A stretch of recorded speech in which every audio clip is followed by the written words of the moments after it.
कभी एक छोटी सी बस्ती में रानी नाम की लड़की रहती थी। मासूम, खामोश और दिल से बहुत मेहरबान। उसके बाल आम नहीं थे, उनमें एक अजीब चमक थी जो सूरज की रोशनी में सोने की तरह जगमगाती। लोग कहते थे ये तो भगवान का वरदान है, लेकिन रानी के दिल में इस वरदान का बोझ था, क्योंकि जब भी कोई उसके बालों को छूता वो इंसान या चीज सोने की मूरत बन जाती। बचपन में जब उसने अपनी माँ को गले लगाना चाहा, माँ बस एक सुनहरी पुतला बन गई। तब से रानी ने खुद से वादा किया कि वो कभी किसी को छुएगी नहीं, कभी किसी के करीब नहीं जाएगी।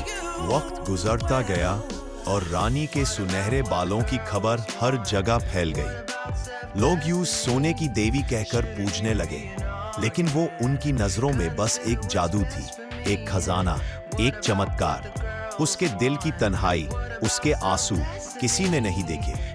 एक दिन एक लालची राजा को उसके बारे में पता चला।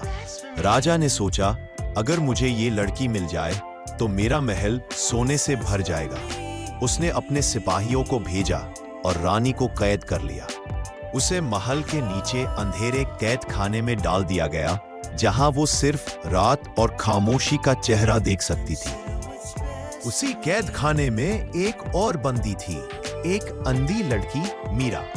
मीरा ने रानी की सांस की आवाज से पहचान ली और उससे बात करने लगी। रानी ने सोचा ये भी मुझसे दूर भागेगी, लेकिन मीरा मुस्कुराई और बोली, मैं तुम्हारे बाल नहीं देख सकती, इसलिए मुझे उनसे डर नहीं लगता। यह पहली बार था जब रानी ने किसी से बिना डर के दिल खोला। दोनों रोज बातें करते, कहानियां सुनाते, सपने देखते। मीरा के लिए रानी एक आवाज थी, एक साथी। रानी के लिए मीरा एक दोस्तों का एहसास, एक नूर थी जो अंधेरे में रोशनी बन गई। एक दिन राजा ने रानी को हुक्म दिया, मेरे महल को सोने का बना दो और मैं तुझे आजादी दूंगा। रानी ने दिल पे पत्थर रखकर हाँ कह दी। उसने दीवारों को छुआ, कुर्सियां, ताज, तख्त सब कुछ सोने का हो गया।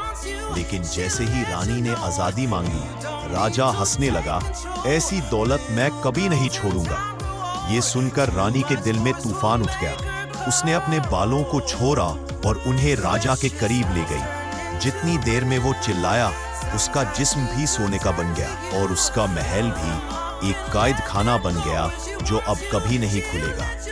रानी ने मीरा का हाथ पकड़ने की कोशिश की, पर रुक गई।